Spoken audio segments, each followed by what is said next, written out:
अब की बार बीजेपी पर। ये तुम्हें हमें करना है, करेंगे कि नहीं करेंगे? करेंगे कि नहीं करेंगे? यही या बीजेपी सरकारला या देशातून आपल्याला हद्दपार करायचं आहे, तरच आपली मुलं शिकतील, चांगले भविष्य घडेल। या महाराष्ट्रातून आपल्या शाळा बंद करत आहेत, नोकऱ्या नाही आहेत, इथे सरकारी नोकऱ्या बंद झालेत, महागाई वाढत आहे, सिलेंडरचा गॅस महाग आहे, इथे सर्वच काही बंद आहे। मला एकच म्हणायचं आहे की आपण या बीजेपी सरकारला वाटलं होतं की आमचं पक्ष संपला, राष्ट्रवादी संपली, शिवसेना संपली। अरे तुम्ही आम्हाला संपवायला निघालात, आम्ही तुम्हाला संपवल्याशिवाय राहणार नाही। इलेक्शन मध्ये तुम्हाला तुमची जागा दाखवल्याशिवाय राहणार नाही। दाखवूच आम्ही तुम्हाला जागा। जे आम्हाला सोडून गेले आहेत ना, त्यांना त्यांच्या हातात तूपही राहणार नाही, तेलही राहणार नाही। हाती मात्र धुपाटणं दाखवल्याशिवाय आम्ही स्वस्थ बसणार नाहीत। येणाऱ्या काळात महाराष्ट्रात या देशात फक्त आणि या आघाडीचं सरकार राहणार आहे। एवढे बोलून मी माझे 2 शब्द पूर्ण करतो। जय हिंद, जय महाराष्ट्र, जय राष्ट्रवादी।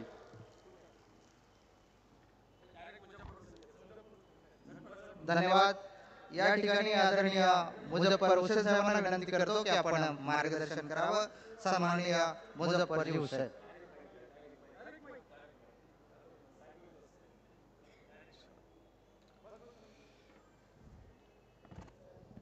पालघर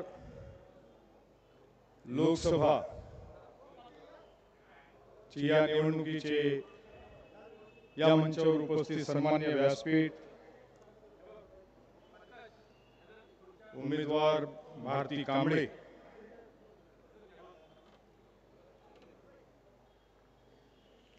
येत्या 20 मेला या लोकसभेची निवडणूक पार पडत आहे।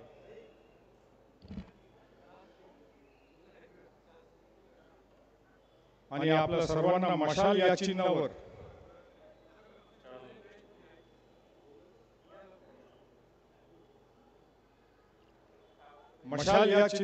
बटन दाबून महाविकास आघाडीच्या उमेदवार सु भारती भरत कांबळे यांना बहुमताने विजय करायचा आहे। मशाल ज्याला हाताचा पंजा या चिन्हामध्ये असा हातात धरून त्या मशीनावरती बटन दाबायचं आहे आणि मशाल या चिन्हावरती बटन दाबून भारती कांबळेंना विजयी करायचा आहे। मित्रांनो, ही निवडणूक ही फक्त पालघरची निवडणूक नाहीये, ही फक्त पालघरची लोकसभेची निवडणूक नाहीये। ही निवडणूक या देशाची घटना वाचवण्यासाठी निवडणूक आहे। या देशाची सेक्युलर फॅब्रिक वाचवण्याची निवडणूक आहे। महाराष्ट्रभरामध्ये आपण बघताय की जी घटना महाराष्ट्रात घडली आणि ज्या पद्धतीने उद्धव बाळासाहेब ठाकरेंना त्या मुख्यमंत्री पदावरून खाली खेचण्याचं काम करण्यात आलं, आदरणीय हिंदू हृदय सम्राट बाळासाहेब ठाकरेचा पक्ष फोडण्याचा प्रयत्न करण्यात आला, त्या गद्दारांशी लढा देणारी निवडणूक आहे। त्या गद्दारांना त्यांची जागा दाखवून देणारी निवडणूक आहे। आपल्या सर्वांना उद्धव साहेबांबरोबर या निवडणुकीमध्ये 20 तारखेला पूर्ण ताकदीनिशी त्या ठिकाणी आपल्याला भाजप आणि त्यांच्या सोबतचा धनुष्यवान यांना त्यांची जागा दाखवून द्यायची आहे। हे बघा 3 मित्र पक्ष ते एकत्र आलेत. एकाचं चिन्ह आहे कमळ. कमळ पाण्याशिवाय राहू शकत नाही. पंतप्रधानांनी सांगितलं होतं की राष्ट्रवादीचे अजित पवारनी इरिगेशन मध्ये 70,000 कोटीचा भ्रष्टाचार केलं आणि डॅम कधी तयार झाला नाही, त्याच्यात पाणी कधी शिल्लक राहिलं नाही. तर ज्या डॅम मध्ये पाणीच नाही तर त्या ठिकाणी कमळ कसं शिल्लक राहील.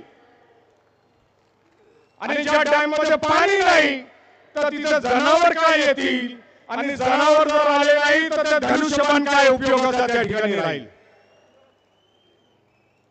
आणि एका बाजूला हे परमेश्वराकडनं घडत असते. कधी लक्षात घ्या, मनुष्याची शक्ती नाही. ज्या ठिकाणी अन्याय आणि अनर्थ करतो त्या ठिकाणी परमेश्वरच न्याय करतो. आणि एका बाजूला मशाल चिन्ह आहे, हाताचा पंजा त्याच्या सोबतीला आहे पकडायला.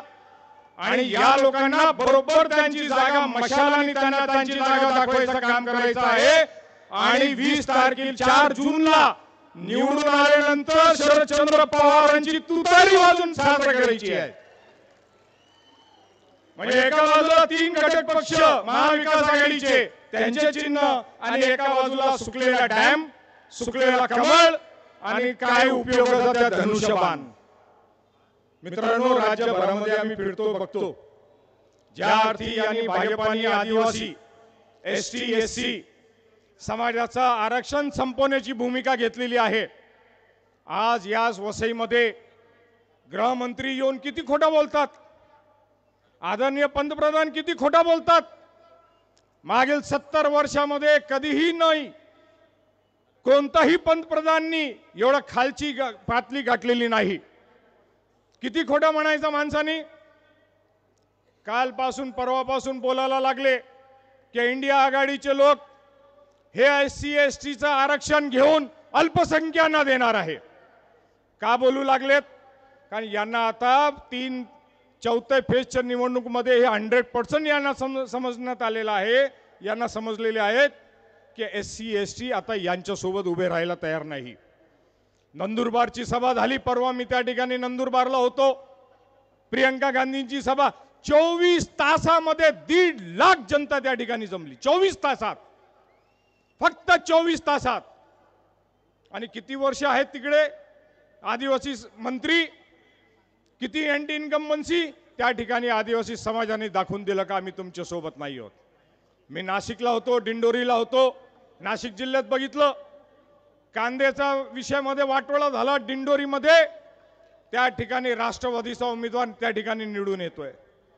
नाशिक शहरामध्ये नाशिकची जागेवरती उपट्टा उद्धव बाळासाहेब ठाकरेंचा उमेदवार त्या ठिकाणी निवडून येतोय. ज्या ज्या ठिकाणी आपण बघणार त्या त्या ठिकाणी महाराष्ट्रामध्ये उद्धव साहेबांसाठी लाट आली आहे. लाट.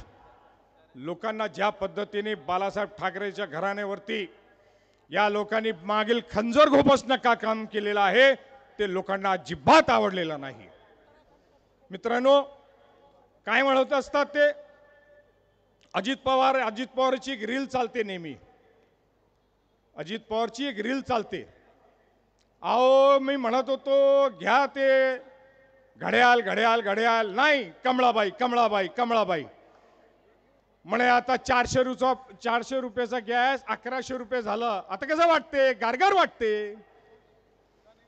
ऐकलं का नाही तुम्ही सर्वांनी ऐकली का नाही ती रील की 400 रुपयाचा गॅस 1100 रुपये झालं. आता कसं वाटते? गारगार वाटते. 50,000 रुपयाची बाईक आता लाख रुपये झाली. आता कसं वाटते? गारगार वाटते.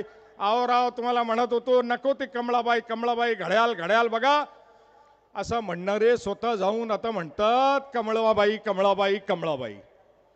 महाराष्ट्रामध्ये भरामध्ये फिरून फिरून अजित पवार काय करताय तर कमळाबाईला मतदान करा, कमळाबाईला मतदान करा. कोणतीही नीतिमत्व यांची शिल्लक नाही, साबूत नाही. आणि म्हणून मित्रांनो, आपल्याला या राज्यामध्ये आपल्याला आणि देशामध्ये घटना वाचवायची आहे तर आपल्याला धनुष्य मशाल या चिन्हावरती महाराष्ट्र विकास आघाडीचे उमेदवार सो भारती भरत कांबळी यांना 20 तारखेला मशाल या चिन्हावरती बटन दाबून बहुमताने त्या ठिकाणी विजय करायचा आहे. धन्यवाद. जय हिंद, जय महाराज, जय भीम. धन्यवाद. मुझफ्फर हुसेन म्हणजे एक बुलंद तोफ आहे.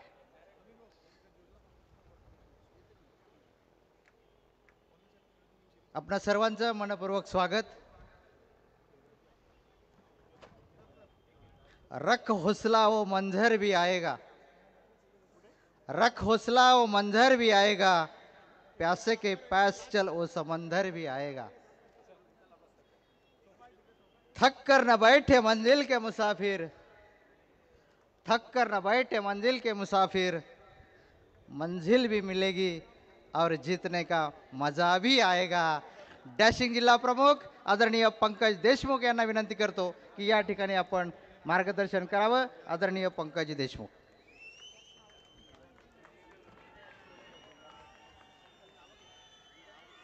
अखंड हिंदुस्थानाचा आराध्य दैवत राजे शिवछत्रपती शिवाजी महाराज, शिका, संघटित व्हा, संघर्ष करा, हे ब्रीदवाक्य ज्यांनी मनामनात राबवलं,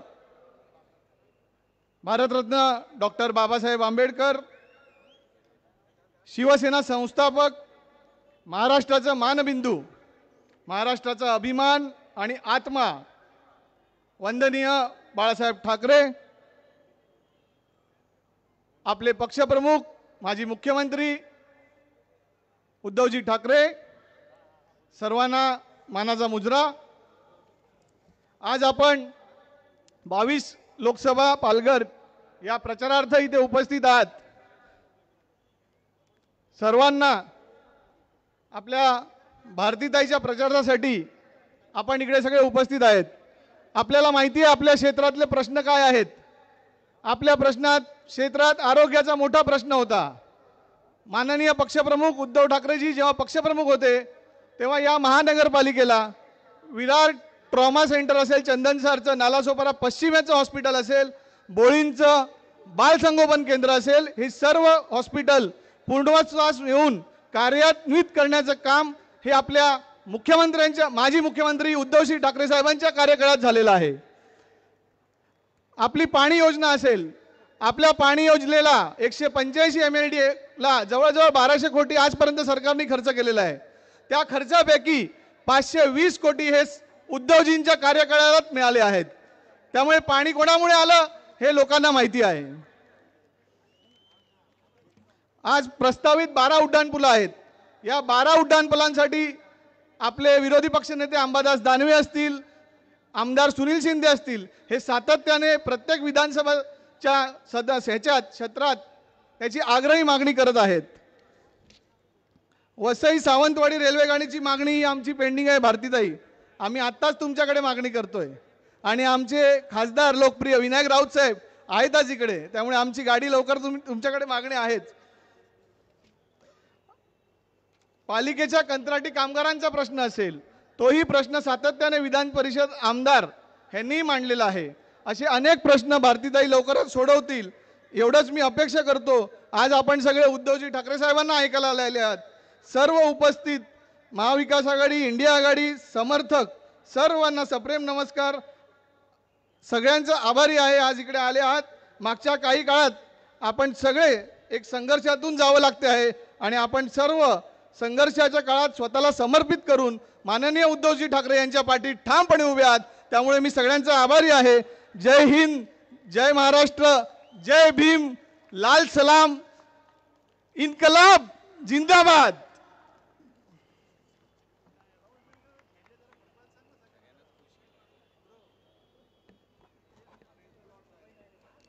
या ठिकाणी शिवसेना पक्षप्रमुख आदरणीय उद्धव साहेब ठाकरे यांचं आगमन होते आहे. जोरदार घोषणाने आपण टाळ्या वाजवून स्वागत करूया. छत्रपती शिवाजी महाराज की हर हर. उद्धव साहेब तुम आगे बढ़ो. उद्धव साहेब ठाकरे यांचा छत्रपती शिवाजी महाराज की घोष गरजू दे दिशा. उद्धव साहेब तुम आगे बढ़ो. दुष्ट शक्ती जाळल्या, मार्ग स्पष्ट दाबल्या, धग धग मी पेटू दे मशाल. साहेबांना विनंती करतो की आपण छत्रपती शिवरायांच्या पुतळ्यास पुष्पहार अर्पण करावा. सगळ्यांना मानवंदना.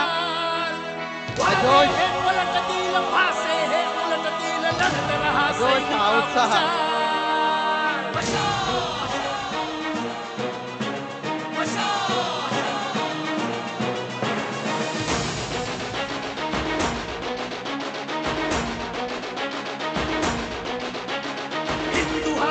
धर्म जाणून घे हेच मर्म जीवन करत्यास तू बहार.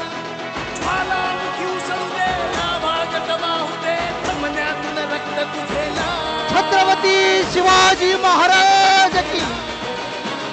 छत्रपती शिवाजी महाराज की. हर हर हर हर. ठेव तुझी दृष्टी तू विशाल. दुष्ट शक्ती जाळण्या मार्ग स्पष्ट दावण्या धगधगती पेटू दे मशाल.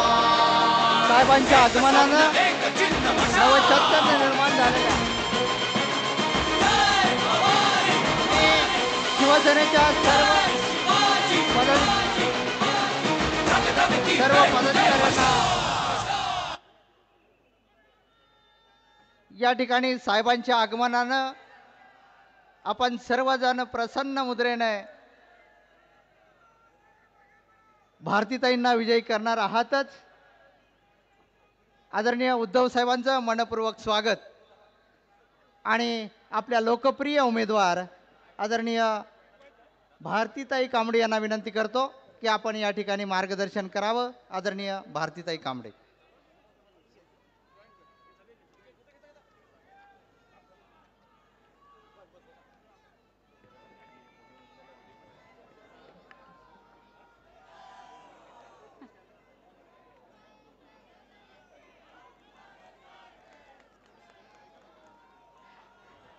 अखंड हिंदुस्थानाचं आराध्य दैवत राजा शिव छत्रपतींना मानाचा मुजरा.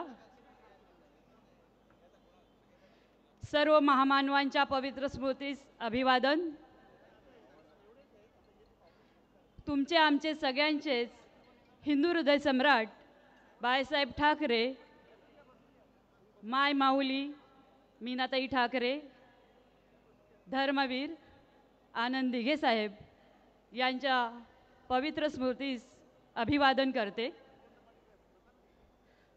मंचावर उपस्थित आमचे सगळ्यांचे प्रेरणास्थान आणि पक्षप्रमुख माननीय उद्धव बाळासाहेब ठाकरे, तसेच माझे प्रत्येक पावलापावलावरती मला सहकार्य करणारे माननीय विनायकजी राऊत साहेब, आमचे संपर्क प्रमुख मिलिंद वैद्य साहेब, तसेच मंचावर उपस्थित सर्व पक्षाचे जिल्हा प्रमुख, सर्व पक्षांचे पदाधिकारी आणि सगळेच कार्यकर्ते, इथे मंचावर उपस्थित सर्व श्रेष्ठ आणि माझ्यासमोर बसलेले सर्व महाविकास आघाडीचे सर्व श्रेष्ठ, ह्यांना सगळ्यांना मानाचा मुजरा करते. सर्वप्रथम मी आपलं सगळ्यांचा आभार व्यक्त करते इथे की गेल्या कित्येक दिवसापासून आपण सगळेजण स्वतः खासदारकीचे उमेदवार आहात असं समजून ह्या पालघरच्या लोकसभेच्या प्रचारासाठी उतरले आहात. त्याबद्दल मी आपले सगळ्यांचे आभार व्यक्त करते आणि आपले शतशः ऋणी राहीन. पालघर लोकसभेची जागा लढवत असताना आपण सगळ्यांनी एक विजन डोळ्यासमोर ठेवून या रिंगणामध्ये उतरलो आहोत. आणि आपलं ते विजन आहे आपला बाजूचाच महानगर म्हणजे मुंबई ह्यासारखंच आपल्या पालघर जिल्ह्याला डेव्हलपिंग करणं. आपलं विजन आहे डहाणूपासनं मुंबईकडे जे दररोज प्रवासी, जे नोकरवर्ग, विद्यार्थी प्रवास करतात त्यांच्यासाठी कमी वेळामध्ये लोकलची सेवा उपलब्ध करून देणं. ज्या लोकल 12 डब्याच्या चालत आहेत त्यांना 15 डब्याच्या कसा कन्वर्ट करून चालू करता येतील त्याच्यासाठी प्रयत्न करणं. पालघर जिल्हाहून सुद्धा एक्सप्रेस ट्रेन ह्या पालघरमध्ये थांबत नाहीत, तर त्या एक्सप्रेस ट्रेनना थांबा देणं, तसेच ह्या पालघर जिल्ह्यामध्ये एक सुसज्ज असं हॉस्पिटल निर्माण करणं, ह्या पालघर जिल्ह्यामध्ये मेडिकल, टेक्निकल असे अनेक कॉलेजेस निर्माण करणं. ह्या पालघर डिस्ट्रिक्टमध्ये आपल्याला सगळ्यांनाच माहिती आहे का भीषण प्रश्न आहे, तो म्हणजे पाण्याचा प्रश्न. याच पालघर डिस्ट्रिक्टमध्ये वाडा आहे, जव्हार आहे, मोखाडा आहे, विक्रमगड आहे, अशा ठिकठिकाणी मोठमोठी धरणं आहेत आणि ती धरणं विकसित करून ह्या पालघर डिस्ट्रिक्टला इथेच्या जनतेला पाणी देणं हे आपलं विजन आहे. आपलं विजन आहे पालघरमधील सुशिक्षित बेरोजगारांना नोकरीची संधी उपलब्ध करून देणं. आपलं विजन आहे एक सुंदर आणि स्वच्छ पालघर जिल्हा निर्माण करणं. आणि हेच विजन घेऊन मी ह्या रिणांगणात उतरली आहे आणि त्याच्यासाठी आपण सगळेजण माझ्यासोबत राहाल आणि माझ्या खांद्याला खांदा लावून मला सहकार्य कराल अशी अपेक्षा व्यक्त करते आणि इथेच थांबते. जय हिंद, जय महाराष्ट्र. धन्यवाद कामडीताई.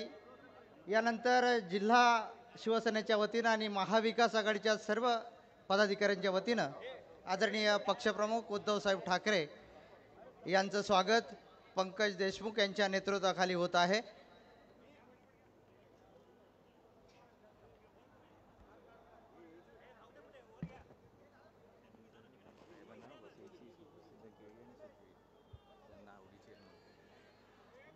साहेबांचं स्वागत या ठिकाणी होत आहे. पोडियम खाली काढा, पोडियम खाली काढा.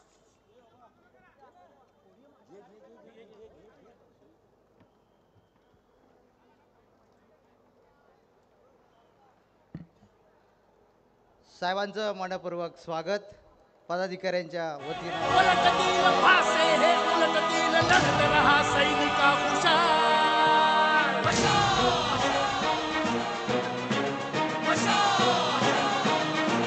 वसईची सुप्रसिद्ध केळी नालासोपाराचे पदाधिकारी या ठिकाणी साहेबांना देत आहेत.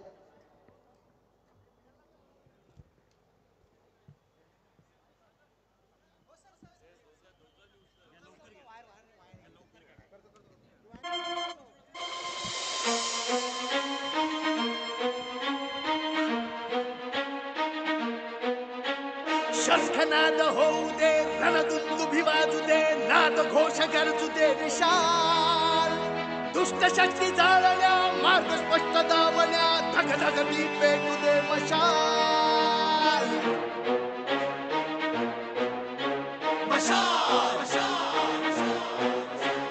शत्रूवर हल्ला कर, लढाईस हो तयार, तलहाती पेल तू मशाल.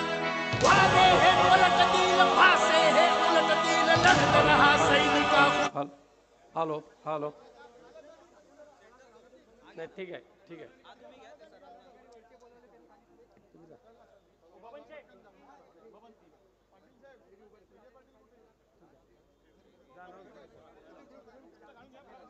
हॅलो हॅलो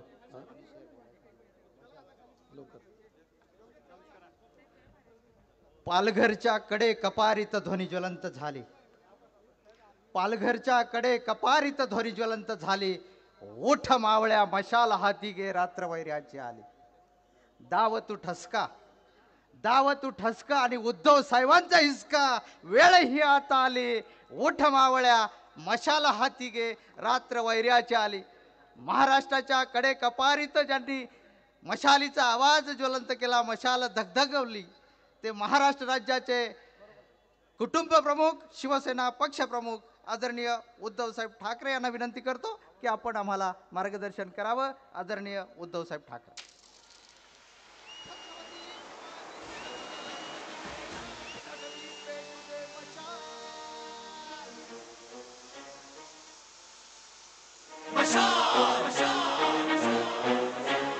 शत्रूवर हल्ला कर, लढाईस हो तयार, तलहाती पेल तू मशाल. वारे हे पलटतील फासे हे उलटतील लढत रहा सैनिका हुशार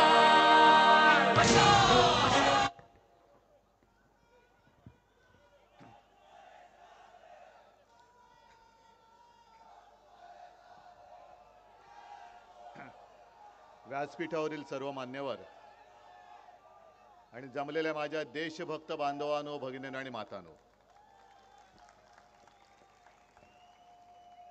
महाराष्ट्राच्या निवडणुकीतला आता शेवटचा टप्पा येत्या 1-2-5 दिवसावरती आलेला आहे. कधी नव्हे तेवढा महाराष्ट्र आज संतप्त आहे, उद्वेग आहे महाराष्ट्रामध्ये. आणि कोणत्याही परिस्थितीमध्ये इंडिया आघाडीचं सरकार आणणार म्हणजे आणणारच हा महाराष्ट्राने निश्चय केलेला आहे. आज छत्रपती संभाजी महाराजांची जयंती, त्याच्यामुळे आपल्या सर्वांच्या वतीने छत्रपती संभाजी महाराजांना विनम्र अभिवादन करतो. त्यांच्याकडनं स्वराज्य कसं राखायचं हे महाराष्ट्राने पाहिलं. त्यांच्यावर दबाव आणला होता, दडपण.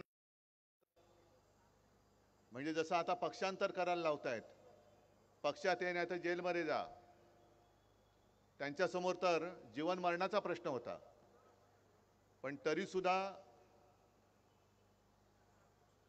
काय त्यांचं वर्णन करावं. तरी सुद्धा अत्याचाराला न घाबरता, न डगमगता, प्राण गेला तरी 72, पण मी औरंगजेबासमोर झुकणार नाही. आणि त्यांनी तसं करून दाखवलं. हे आत्ताचे जे काही नेबळट लोक फिरतायत, त्यांना छत्रपती शिवाजी महाराज, छत्रपती संभाजी महाराज यांचं नाव घेण्याचा अधिकारच नाहीये. गेले 10 वर्ष आपण पाहतोय, काही ठिकाणी प्रश्न विचारले जातात की तुम्हाला आत्ताच कसं कळलं? 10 वर्ष तुम्ही त्यांच्याबरोबर होतात, पण त्या 10 वर्षातले गेली 5 वर्ष आम्ही नव्हतो. 10 वर्षामध्ये कोणी कोणाच्या पाठीत वार केला हे तुम्ही सगळ्यांनी बघितलेले आहात. आणि आम्हाला तेव्हा एक अशी आशा होती, शिवसेनेला आशा होती की मोदी काहीतरी करून दाखवतील. आणि मग एक एक त्यांच्या, जसं आपले उपमुख्यमंत्री म्हणतायत, किती इंजिन लागतात त्यांची, डबल इंजिन, ट्रिपल इंजिन, नुसती इंजिना बघून इंजिन लागतायत, डबे जोडतायत, डबे कमी पडतायत, पण इंजिन पुढेच सरकत नाही. 10 वर्ष नुसतं थापा टाकते, थापांच्या. म्हणजे वाफेचं इंजिन होतं तसं यांचं थापांचं इंजिन आहे. तुम्ही किती डबे लावा, किती इंजिन लावा, आता देशातल्या जनतेने ठरवलं की दिल्लीतलं मुख्य इंजिनच बदलून टाकायचंय. आणि जी बुलेट ट्रेन तुम्ही आणताय त्याच्यापेक्षा शतपटीने जास्त वेगाने ते इंजिन पुन्हा गुजरातला पाठवून द्यायचंय. आता गो बॅक. कालच या मतदारसंघात, म्हणजे मला काय काय वेळेला दया येते, कीव येते की किती वेळा बोलायचं या लोकांना, तरी सुधरतच नाही. मागे सुद्धा पालघरमध्ये आलो होतो. कुठे आपली सभा होती? बोईसर. त्याच्या आदल्या दिवशी हेच काल आले होते ना भाकड जनता पक्षाचे नेते बेअकली, तेच परत आले होते. मी बेअकली एवढ्यासाठी म्हणालो कारण मी माझ्या सभेत बोललो होतो की यापुढे जो शिवसेनेला नकली म्हणेल तो बेअकली आहे. त्याच्यामुळे काल ते बोलले म्हणजे ते बेअकली आहेत. आणि ज्याला अक्कल असते त्याला एकदा सांगितलेलं कळतं, यांना कळतच नाही म्हणून हे बेअकली आहेत. मला काय काय प्रश्न विचारून गेले की उद्धव ठाकरे याच्यावरती बोलावं, उद्धव ठाकरेंनी त्याच्यावरती बोलावं. मी अमित शहाना सांगतोय, जे बोईसरच्या सभेत बोललो होतो तेच परत सांगतोय की तुम्हाला जरा जरी अक्कल असेल तर माझ्याबरोबर व्यासपीठावरती या आणि कुठे म्हणाल तिकडे तुमच्याबरोबर मी चर्चा करायला तयार आहे. तुम्ही वाटेल ते प्रश्न विचारा, मी बोलायला तयार आहे. पण मी जे प्रश्न विचारेन त्याच्यावरती तुम्ही बोला. मध्ये त्यांनी मला प्रश्न विचारला होता की उद्धव ठाकरे राम मंदिरात गेले नाही, त्यांनी प्रभू श्रीरामाचा अपमान केला. अहो अमित शहाजी, तुम्ही मुहूर्त काढणारे कधीपासून झालात? तुम्ही सांगाल तो मुहूर्त मी मानायला मी काय तुमचा अंधभक्त नाहीये. तुमची पालखी उचलायला मी काय अंधभक्त नाहीये. मी स्वतः मुख्यमंत्री होण्याच्या आधी आणि मुख्यमंत्री झाल्यानंतर अयोध्येला जाऊन राम मंदिराचं, रामलल्लाचं दर्शन घेऊन आलेलो आहे. आणि मला तुम्ही प्रश्न विचारता, राम मंदिरामध्ये उद्धव ठाकरे अजून का गेले नाहीत, त्या सोहळ्याला का? मी कुठे होतो आपण सगळ्यांनी बघितले, काळाराम मंदिरात गेलो होतो. पण अमित शहाजी, मला तुम्हाला प्रश्न विचारायचा आहे, त्यावेळेला तुम्ही सगळी भाऊ गर्दी अशी जमवली होती, सगळे बॉलिवूडचे कलाकार होते, त्याच्यामध्ये काही तुमचे आता नवी सोबती भ्रष्टाचारी ते पण होते. माझ्या देशाची अस्मिता असं ते तुम्ही मोठं मंदिर उभं केलं. तुम्ही नाही केलं, कोर्टाच्या निकालाने ते झालं, पण श्रेय तुम्ही उपटायला गेलात. मग देशाच्या अस्मितेचा प्रश्न असणाऱ्या राम मंदिराच्या लोकार्पण सोहळ्याच्या वेळेला माझ्या देशाच्या राष्ट्रपती महामहिम द्रौपदी मुर्मूताई का नव्हत्या, ह्याचं उत्तर तुम्ही द्या.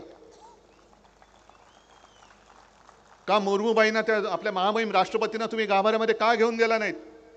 आदिवासी आहेत म्हणून.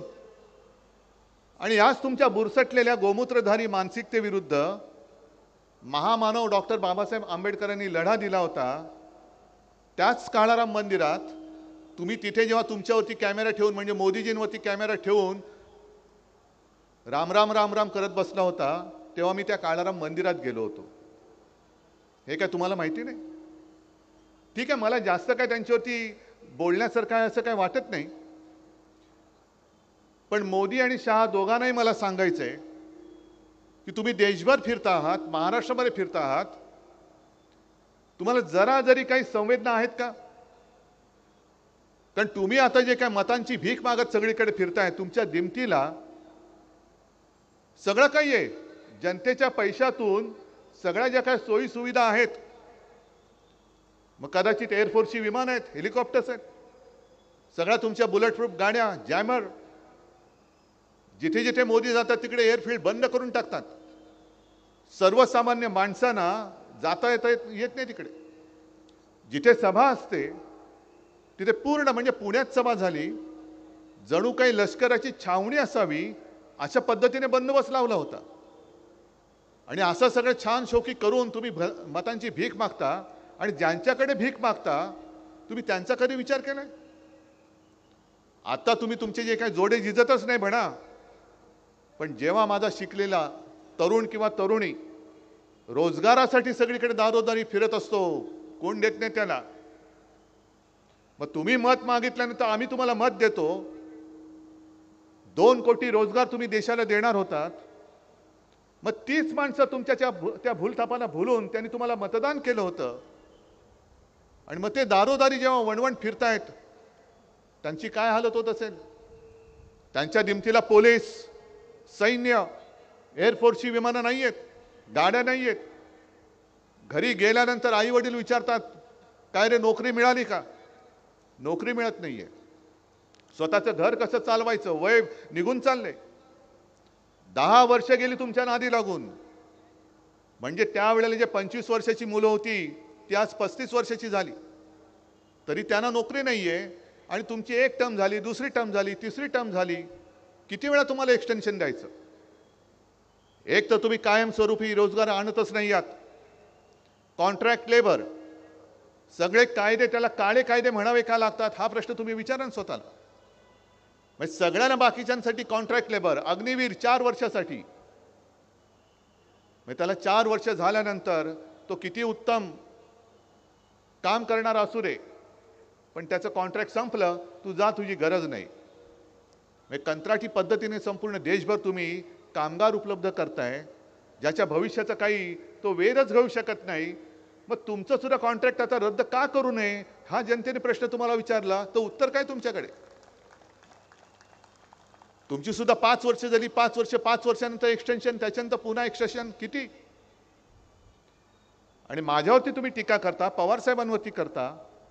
मी म्हणे माझ्या मुलाला मुख्यमंत्री करायचंय म्हणून मी निवडणूक लढवत आहे. पवार साहेबांना सुप्रियाला करायचंय. अहो ठीक आहे, आम्ही आमच्या मुलांसाठी करतो, पण तुम्ही स्वतः नवरदेव बनून तिकडे बोल्यावरती उभा आहे, किती वेळा राहणार तुम्ही? एकदा झालं, दोनदा झालं, तुमची हौसच भागत नाही. मी पुन्हा येईन. अरे घरी जा रे, आता खूप झालं, घरी जा आता. म्हणजे स्वतःसाठी लढतायत, त्यांना लाज नाही वाटत. म्हणजे स्वतः पहिलं मोदीजी, तुम्ही घराणेशाहीवरती आरोप करता, मग पहिली तुम्ही खुर्ची सोडा ना. सोडा खुर्ची. नाही होणार मी पंतप्रधान, सांगा देशाला जर हिंमत असेल तर. होत तर नाहीच आहात तुम्ही, ते तर देशाने ठरवलंय. आणि आज त्यांनी जाऊन निवडणूक अर्ज भरला, मग पुन्हा जरा ते गहीवरून वगैरे त्यांना आलं असं म्हणतात. गहीवरून बरं येतं. आणि त्यांनी सांगितलं की 2014 में मुझे गंगा माँ ने बुलाया था और अब ऐसा लगता है कि गंगा माँ ने मुझे गोद ले लिया है. अच्छी बात है मोदी जी, बहुत अच्छी बात है. जिस गंगा माँ ने आपको बुलाया था, उसी गंगा माँ में कोरोना के समय में लाशें बह रही थी, तब माँ गंगा के आंसू आपको दिखाई नहीं दिए? वो मेरी गंगा माँ आक्रोश कर रही थी, ये क्या हो रहा है? काय तुम्हाला त्या गंगेमध्ये मृतदेह सोडण्यासाठी गंगा माँ ने बोलवलं होतं? इसलिए आपको बुलाया था माँ गंगा ने कि आओ आओ बेटा आओ और मेरी बहती धारा में लाशें छोड़ो, इसलिए आपको बुलाया था. तो संपूर्ण जो काय काळ होता तिकडे, तो हरिश्चंद्र घाट, जागा कमी पडत होती, चिता पेटल्या होत्या.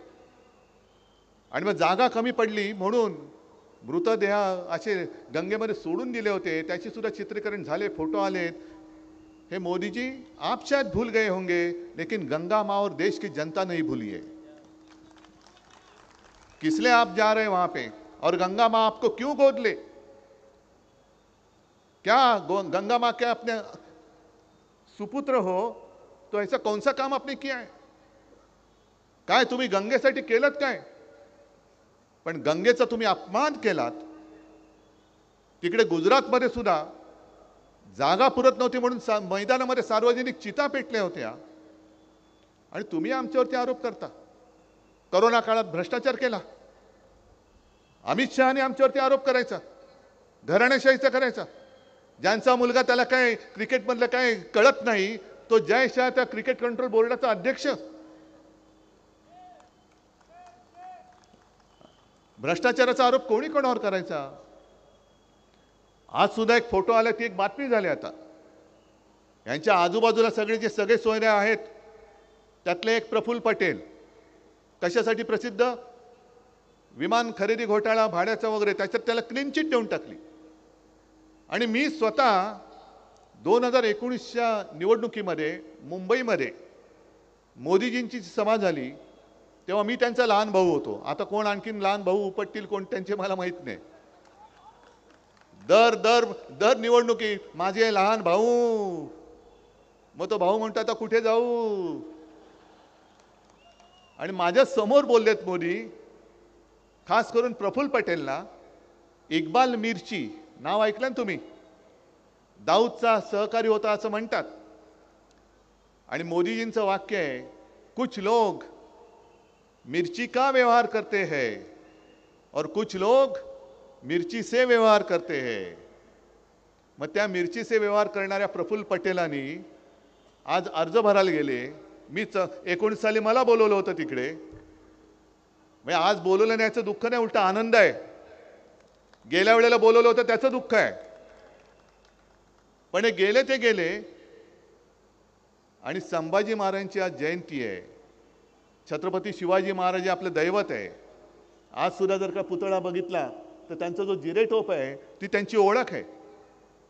ती त्यांची ओळख आहे. जशी एकेकाची ओळख असते. पुणेरी पगडी, महात्मा ज्योतिबा फुलेंचं ते वेगळं एक मुंडाचं, बिरसा मुंडाचं एक वेगळंच, असं छत्रपती शिवाजी महाराजांचा जिरेटोप. अक्षरशः लाचारी किती करावी प्रफुल्ल भाई. तुम्ही त्यांना टोप्या घाला, दुसऱ्या कोणत्याही टोप्या घाला, पण महाराजांचा जिरेटोप तुम्ही ज्यांच्या डोक्यावरती ठेवता, ते डोकं कसं आहे ते पहिलं तपासा. तुम्ही या महाराजांचा अपमान करताय. तुम्ही लाचार झालात, वा, तुमचा प्रश्न आहे तो. तुमची लाचारी तुमच्यापाशी, त्यांचं आमचं काही देणं घेणं नाहीये. पण कोणाचं कौतुक किती करायचं? मोदीजींच्या चरणी लीन होताना तुम्ही माझ्या छत्रपतींच्या जिरेटोपाची ती जी काही होती शान ती घालवता. असं काय नेमकं मोदीजींनी केलंय महाराष्ट्रासाठी? इथे तुम्ही सगळेजण जमलेला आहात, पालघर हा मतदारसंघ आहे. मला सांगा, ह्या सगळ्या त्यांच्या अट्टहासापायी किती जमीन आता तुमच्याकडे शिल्लक राहिले? सगळे 5-5 प्रोजेक्ट रेल्वेचे हे सगळे गुजरातकडे. बुलेट ट्रेन गुजरातला. तुम्ही जाणार आहात कोण बुलेट ट्रेनमधनं? वसईला थांबणार आहे का बुलेट? तुम्ही तुमचं काम केलं होतं. आणि मी महाराष्ट्रामध्ये जिथे जिथे जातो तिकडे पहिला प्रथम हात जोडून माफी मागतो, कारण मीच ते पाप केलं होतं. मोदीजींना पंतप्रधान करण्यासाठी मतं मागितली होती तुमच्याकडे. मीच पाप केलं होतं. आता मला त्याची लाज वाटते. आणि तुम्ही विचार करा, मगाशी मी जे सांगत होतो की तुम्ही त्यावेळेला भाजपाबरोबर गळ्यात गळा घातला होता, बरोबर आहे. पण जो भाजपा अटलजी आणि अडवाणीजींच्या वेळेला होता तो भाजपा आता राहिलेला नाहीये, अजिबात राहिलेला नाहीये.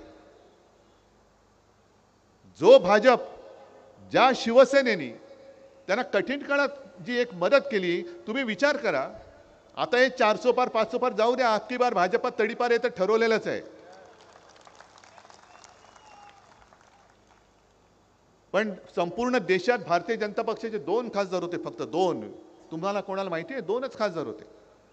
आणि तेव्हा जर का शिवसेनेने साथ दिली नसती तर मोदीजी तुम्हाला दिल्लीचं तख्त नसतं दिसलं. अटल बिहारी वाजपेयी तुम्हाला केराच्या टोपलीत टाकायला निघाले होते. त्या दंगलीनंतर राजधर्म का पालन करना होगा हे त्यांचं वाक्य होतं. आणि अख्ख्या देशामध्ये एकमेव व्यक्ती हिंदू हृदय सम्राट ही तुमच्यासोबत तुमच्या पाठी उभी राहिली नसती तर मोदीजी तुमचा उदय देशाच्या क्षितिजावरती झाला नसता.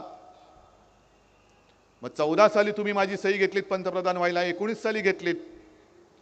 आणि 19 साली तुम्ही पंतप्रधान झाल्यानंतर तुम्ही शिवसेनेचा विश्वासघात केला, उद्धव ठाकरेचा विश्वासघात केला. बरं, घरी येऊन तुम्ही गेलात.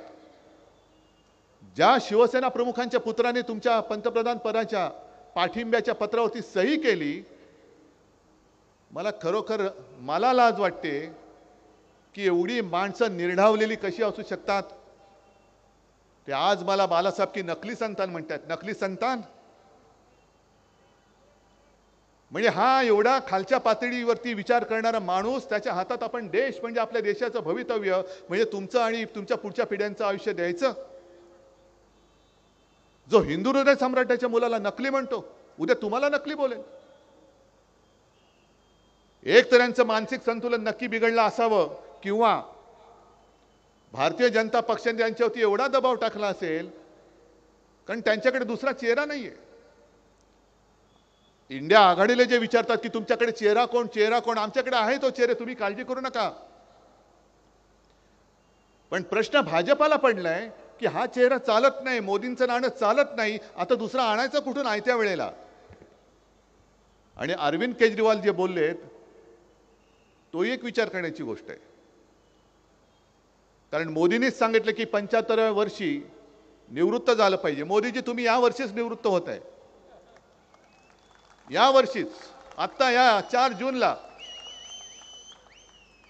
मग अमित शहा म्हणाले नाही नाही नाही नाही तसं नाही, मोदीच म्हणजे ते म्हणाले काय की केजरीवालला धन्यवाद दिले पाहिजे की म्हणजे मोदी पंतप्रधान होतील. मोदी पंतप्रधान होतील असं नाही ते बोलले, की जर झाले तर 2 वर्षांनी ते निवृत्त होतील आणि हे कालचे बेअखली तिकडे पंतप्रधान पदावर बसतील. आणि म्हणून अमित शहा मेहनत करतात की काय? म्हणून अमित शहा मेहनत करताय. मग अमित शहा जे बोलले की 75 वय हे मोदींसाठी नाहीच आहे, म्हणजे मोदी खोटं बोलतायत. मग निवृत्ती कोणाला? फक्त अडवाणींसाठी, मुरली मनोहर जोशींसाठी. जे सगळे सुसंस्कृत चेहरे होते भाजपातले त्यांना तुम्ही 75व्या वर्षी निवृत्त करणार आणि मोदींसाठी निवृत्तीचं वय ठरलेलं नाही. म्हणजे स्वतःच्या पक्षात खोटं बोलतायत, देशाशी खोटं बोलतायत आणि पुन्हा मतं मागतायत. मी शिवसेनेचा जो वचननामा दिलेला आहे तो तुमच्यापर्यंत पोहोचला असेल. मी त्याच्यामध्ये भरमसाठ वचनं नाही दिलीत. मी एक 4-5च वचनं दिलेली आहेत. एक पहिलं वचन जे मी शपथ घेऊन तुम्हाला सांगतो की आपलं इंडिया आघाडीचं सरकार आल्यानंतर जे आपल्या महाराष्ट्राचं म्हणजे तुमचं हक्काचं, तुमची रोजीरोटी, जे वैभव मोदी आणि शहानी लुटून गुजरातला नेले ते मी पुन्हा महाराष्ट्रात आणून दाखवल्याशिवाय राहणार नाही. बघतो कोण आडवा येतो. आमचा गुजरातबद्दल आकस नाही, मी प्रत्येक सभेत सांगतोय. जे गुजरातच्या हक्काचं असेल ते जरूर आम्ही देऊ. आम्ही इंडिया आघाडीचं सरकार सुद्धा गुजरातला देऊ. पण गुजरातला देताना तुम्ही माझ्या महाराष्ट्राचा हक्काचा घास, तोंडातला घास काढून जर देणार असाल तर तुमच्या महायुतीचा मत मागणारा हात आम्ही आजच निवडणुकीत कापल्याशिवाय राहणार नाही. काय गुन्हा काय केलाय महाराष्ट्राने तुमचा? महाराष्ट्राने 2 वेळेला 40 पेक्षा जास्त खासदार मोदीजी तुम्हाला निवडून दिले. महाराष्ट्राने भरभरून आशीर्वाद तुम्हाला दिले आणि आशीर्वाद दिले त्याचा तुम्ही असं पांग फेडता. म्हणजे जो तुम्हाला साथ देतो त्याचा तुम्ही घात करता आणि पुन्हा निर्लज्जपणाने हे मतं मागायला येतात. आता उद्या परवाकडे मुंबईमध्ये रोड शो करणार आहेत. म्हणजे महाराष्ट्राने मोदीजी तुम्हाला आत्ताच रस्त्यावरती आणलेलं आहे. आत्ताच आणलेलं आहे रस्त्यावरती. 4 जूनला काय होईल बघा. मी काल परवाकडे तिकडे गोवंडीच्या भागात गेलो होतो. गच्च भरलेली वस्ती आणि मी नुसतं एवढंच बोललो की प्रधानमंत्री जी आप इस रास्ते पे रोड शो करो. काय लोकांनी टाळ्या वाजवल्या. कारण त्याच्या पुढचं माझं वाक्य होतं की तुम्ही मन की बात जी करता ही जन की बात लोक राहतात कशी ती बघा. आता आपल्या फोनमध्ये सुद्धा यूट्यूब चॅनल येतात. त्याच्यामध्ये अनेक पत्रकार वेगवेगळ्या बातम्या आपल्यापर्यंत पोहोचवत असतात. आणि एक त्यांची जी योजना आहे प्रधानमंत्री आवास योजना, त्या योजनेचं बिंग त्यांनी फोडलेलं आहे. ते जे सांगतात ना एवढ्या कोटी लोकांना आम्ही घरं दिली, ती घरं प्रत्यक्षात आहेत कशी ते एका पत्रकार महिलेने फार उत्तम दाखवलेलं आहे. मला वाटतं रवीश कुमारांच्याच चॅनलवरती त्यांनी त्यांचं त्या महिला पत्रकाराचा व्हिडिओ टाकलेला आहे. बघा, जरूर बघा. म्हणजे घरं बांधलेत, कोणवाडे बांधलेले आहेत, बाहेरनं सगळं प्लास्टर वगैरे केले, आतमध्ये विटाच विटा आहेत नुसत्या, खिडकीच नाहीये. अनेक घरामध्ये पाणी नाहीये, वीज नाहीये. मग त्या घरातली लोक कसं बस तरी एक सोफा किंवा पलंग आडवा टाकून एक दाराची फट उघडी ठेवतात काहीतरी हवा येण्यासाठी. आणि बाहेर मात्र चकचकीत लिहिलेलं आहे प्रधानमंत्री आवास योजना. आत गेल्यानंतर कळतं काय भकास, सगळं प्रधानमंत्री भकास योजना. अशीच एक महिला, तिचा पण वेध एका महिला पत्रकाराने घेतला. तिचा तर पेपरमध्ये फोटो छापून आला, लक्ष्मीबाई तिचं नाव असेल, आणि मोठा फोटो छापून आला जाहिरातीत की लक्ष्मीबाईला तिचं हक्काचं घर मिळालं आणि तिच्यासारख्या 25 लाख कुटुंबांना हक्काचं घर मिळालं. मग त्या महिलेने शोध घेतला, ते लक्ष्मीबाईला गाठलं आणि मग त्या बाईच्या घरात जाऊन विचारलं की लक्ष्मीबाई जी ये आपका घर है? हाँ मेरा घर है. तो ये प्रधानमंत्री आवास योजना में मिला है? तो बोले नहीं, ये तो मेरा किराए का घर है, 500 रुपया किराया देना पड़ता है. तो फिर ये फोटो, ये पता नहीं कब लिया फोटो. मुझे आज किसी ने लोगों ने कहा कि आपकी फोटो आई है पेपर में, कब लिया फोटो पता नहीं. हे कुठून तरी फोटो काढून चिकटून देतात आणि आपल्याला असं वाटतं की अरे साधी गरीब बाई ही कशाला खोटं बोलेल. तसंच आणखीन एका बाईच्या घरी गेले, ते मोदीजी स्वतःच बोलतायत, कैसे हो बहन जी? हाँ ठीक हूँ. आपको घर मिला? हाँ घर मिला. मग गॅस मिळाला? हो मिळाला. कधी मिळाला? ते बोले काल मिळाला. मग आज पंतप्रधान येणार म्हणून आज त्यांना गॅस सिलेंडर दिला. मग प्रधानमंत्री जरा चक्रावले. मग त्यांनी काय सांगितलं की आजपर्यंत आम्ही 10 कोटी लोकांना गॅसची जोडणी करून दिलेली आहे, तुमचा नंबर 10 कोटीवा आला. काय 10 कोटीवा नंबर तुमचा आला. म्हणजे बाई पण बोलून माझ्या आधी 10 कोटी लोकांनी दिले आणि मी 10 कोटी, केवढा नशीबवान आहे मी. ही सगळी बनवाबनवी, सगळी फसवाफसवी. जीएसटी मध्ये किती लोक खुश आहेत? व्यापारी कोण आलेत? तुम्ही जा विचारा, दुकानदारांना विचारा, छोटे व्यापारी आहेत त्यांना विचारा. जीएसटी तुम्हाला सुलभपणाने हप्ते भरता येतात म्हणजे तुमचा कर की जाच आहे त्यांना विचारा. आणि मी त्यांना वचन देतोय, आपलं इंडिया आघाडीचं सरकार आल्यानंतर हा जो कर दहशतवाद आहे तो आम्ही संपवून दाखवल्याशिवाय तुम्हाला राहणार नाही. आम्ही संपवतो हा कर दहशतवाद. ही सगळी जी माणसं आहेत, अरे तुम्ही यांच्या आयुष्यातला आनंद हिरावून घेतलाय. जणू काही सगळे चोर आहेत. तुम्ही नोटबंदी केली होती आणि काय सांगितलं होतं की देशातला काळा पैसा आम्ही नष्ट करणार. आणि 4 दिवसापूर्वी सांगितलं, राहुलजींवरती त्याने आरोप केला. आश्चर्य म्हणजे अदानी अंबानीवरती त्याने आरोप केला.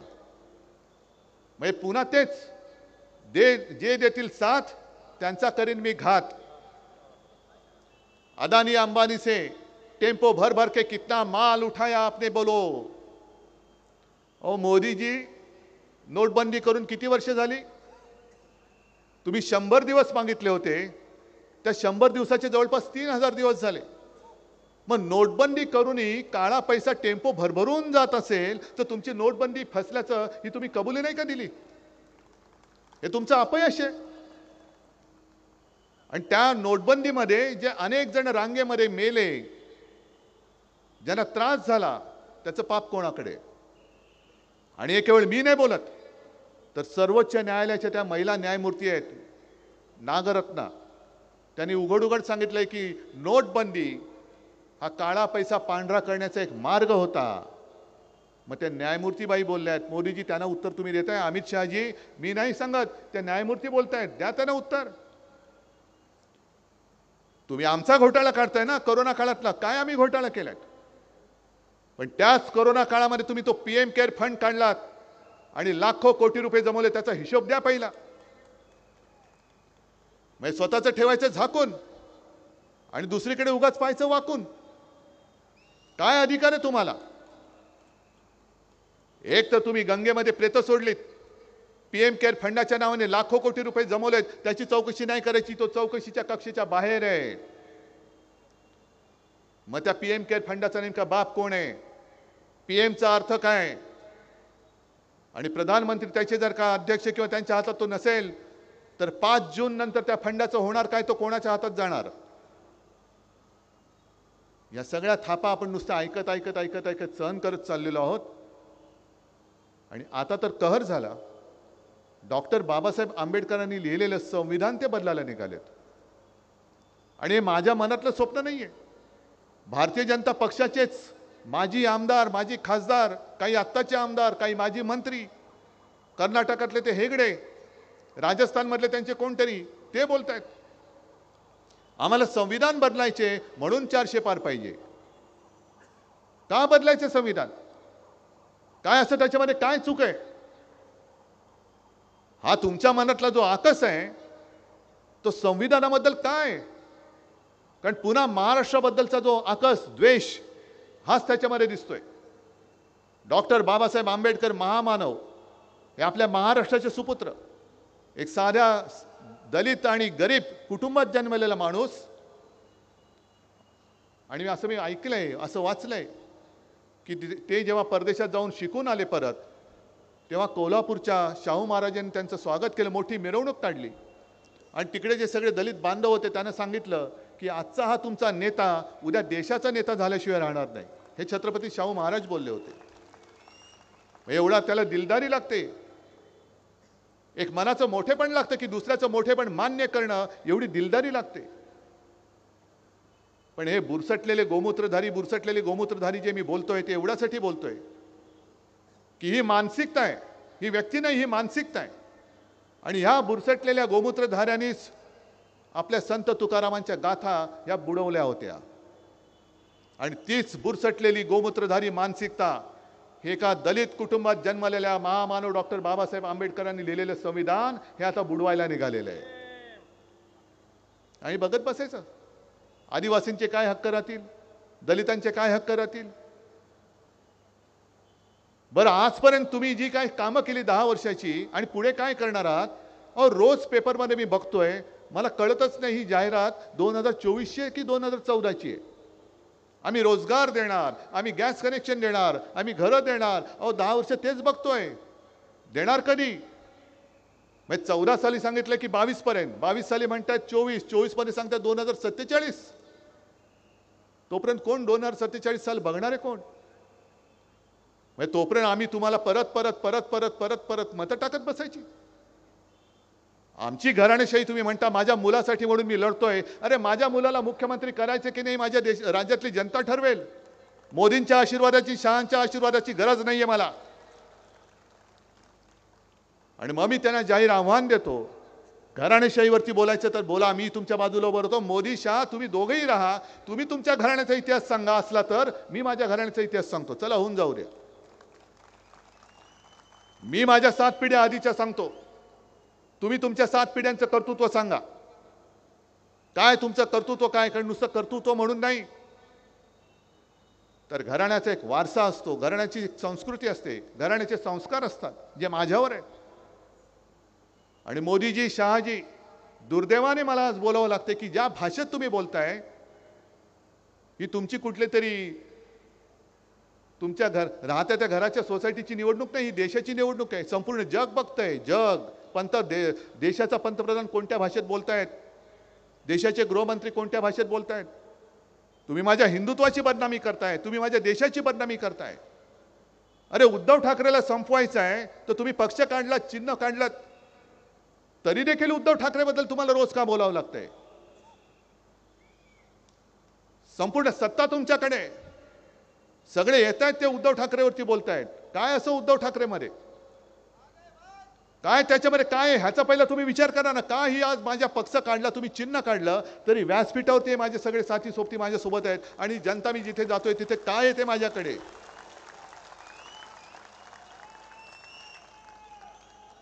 आणि तुमच्याकडे सगळं काही आहे. पंतप्रधान पद, गृहमंत्री पद, सगळा लवाजमा आहे. अरे साधा आम्ही जायचं म्हटलं तर आमच्या एस्कॉर्टच्या गाडीवरचे दिवे काढले, तुम्ही काढा ना. त्या दिव्यामुळे आमचा प्रकाश नाहीये. तुम्हाला सत्तेचा दिवा, कारण तुमचा प्रकाश नाहीये म्हणून तुमच्या गाडीवरती दिवा लागतो. प्रधानमंत्र्यांच्या ताफ्यामधल्या दिवे का नाही काढत? प्रधानमंत्र्यांचं विमान इकडनं तिकडनं जाताना आता उद्या येणार आहेत का परवा येणार आहेत, बघा मुंबईचा एअरपोर्ट बंद करतात की नाही. ही सगळी मस्ती तुम्ही करताय. प्रधान सेवक जर असाल तर ट्रेननी फिरा ना. सोयी सगळ्या प्रधानमंत्र्याच्या आणि ढोंग गाण्याचं सेवकाचं. म्हणजे शिवसेना प्रमुख बोलायचे की जेव्हा देशाची निवडणूक येईल तेव्हा पंतप्रधानांनी राजीनामा दिला पाहिजे, राष्ट्रपती राजवट लागू केली पाहिजे, कोणी पंतप्रधान असता कामा नये. राज्याची निवडणूक लागेल तेव्हा मुख्यमंत्र्यांनी राजीनामा दिला पाहिजे. कारण पंतप्रधान हा देशाचा असतो, पंतप्रधान हा पक्षाचा असू शकत नाही. तुम्ही पक्षाचे नेते असाल पण पक्षाचे पंतप्रधान असू शकत नाही. आणि जर पंतप्रधान एका पक्षाचा प्रचार करत असतील त्यांच्या, तर माझ्या भारतीताईच्या प्रचाराला पंतप्रधान माझ्या देशाचा का येत नाही? का आम्ही तुम्ही सांगता त्याच्यावर विश्वास ठेवायचा आणि आम्ही सांगतो त्याच्यावरती विश्वास नाही ठेवायचा? हे सांगणारे तुम्ही कोण? तुम्ही पंतप्रधान म्हणून प्रचार करू कसा शकता? याला खरं आपला आक्षेप असला पाहिजे. आणि साहजिकच आहे,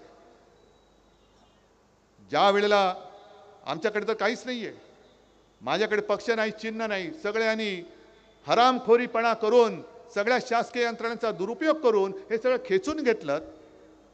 तुम्ही विचार करायला उद्धव ठाकरे बोलतोय पण याला देऊ कसं शकेल? ह्याच्याकडे काही नाहीये. आणि बाजूला मोदी बोलतायत, हे तर पंतप्रधान आहेत. मग समान नागरी कायदा नंतरचा नंतर बघू, पहिला आत्ता जो कायदा तो सगळ्यांना समान का नाही लावत? कायदा पुढे सगळे सारखे असतील तर ज्या सोयी सुविधा मला मिळत आहेत, ज्या अडचणी मला मिळत आहेत, मला येत आहेत, त्याच अडीअडचणी आणि त्याच सोयी सुविधा मोदी आणि शहाना सुद्धा तशाच मिळाल्या पाहिजेत. मोदी आणि शहानी सुद्धा देशाचे गृहमंत्री आणि देशाचे पंतप्रधान म्हणून भाकड जनता पक्षाचा प्रचार करता कामा नये. तुम्ही देशाचे पंतप्रधान आहात, आहेत ना तुमचे अध्यक्ष वगैरे, त्यांचा करा ना नड्डा टाईट आणि फिरवा त्यांना. पण हे सगळं नासून टाकलेलं राजकारण, पक्ष फोडतायत, कुटुंब फोडतायत. बरं एवढं करून सुद्धा तुम्ही उद्धव ठाकरेला घाबरता, हे मान्य का नाही करत?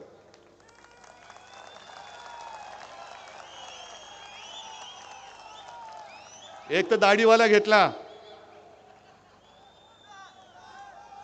काही विचार करताना डोकं खाजवावं लागतं, हे दाढी खाजवतात.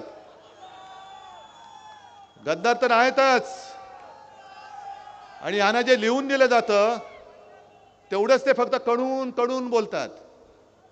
मला आश्चर्य एका गोष्टीचं वाटतं की मुझफ्फरजी, मला वाटतं याच भागामध्ये त्यांचं कुठलं ते रामभाऊ माळगी प्रबोधिनी आहे ना, रामभाऊ माळगी प्रबोधिनी, एक आदर होता मला त्याच्याबद्दल. कारण त्याच्यामध्ये तेव्हा प्रमोद महाजन ते बघायचे, आता कोण बघतं माहिती नाहीये. मग तिकड्यांची चिंतन शिबिरं व्हायची, संस्कार शिबिरं व्हायची. काय केलेत संस्कार तुम्ही? काय कसलं चिंतन केलं? आणि मग ती सगळी संस्कार केलेली माणसं ही कुठे गडप झाली? का तुम्हाला सभेला सुद्धा भाड्याने माणसं आणावं लागतात?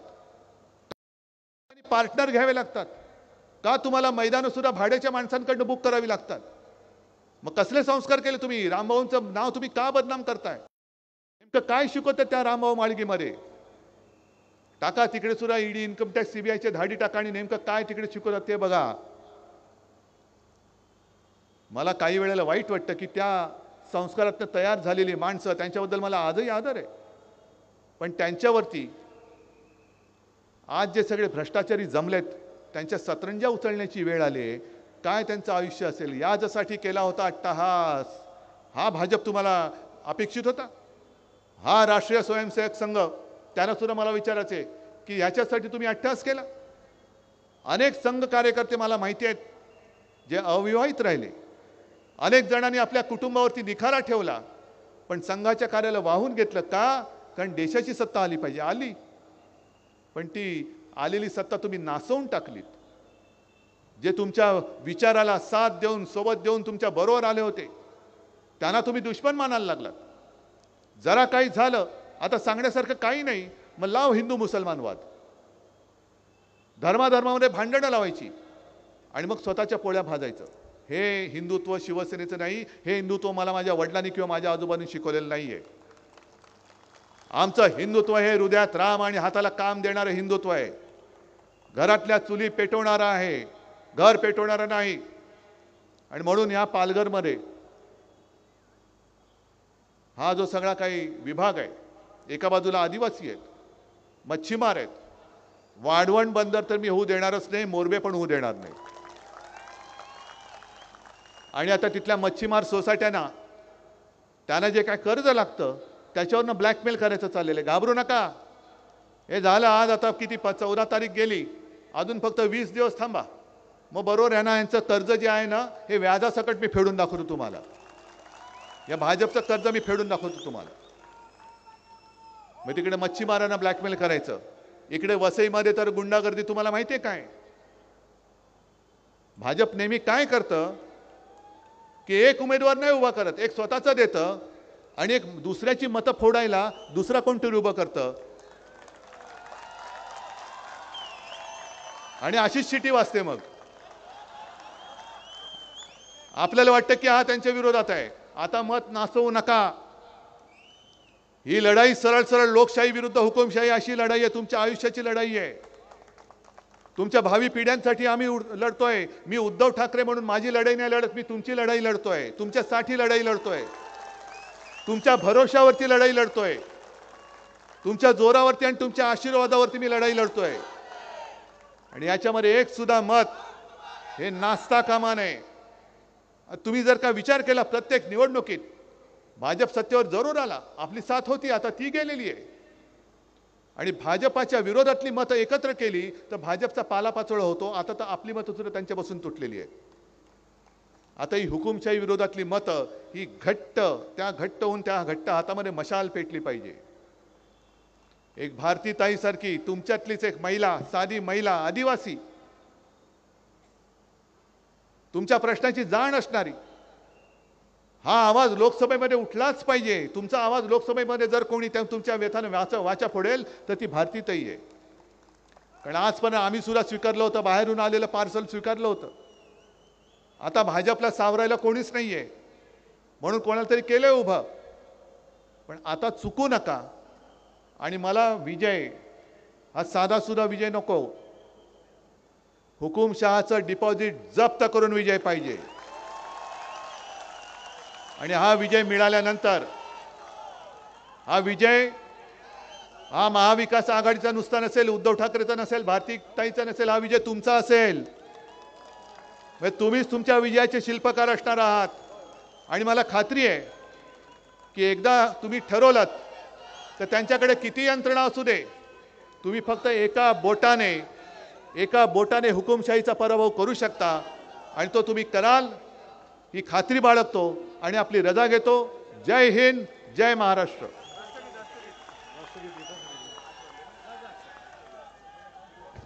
धन्यवाद साहेब. राष्ट्र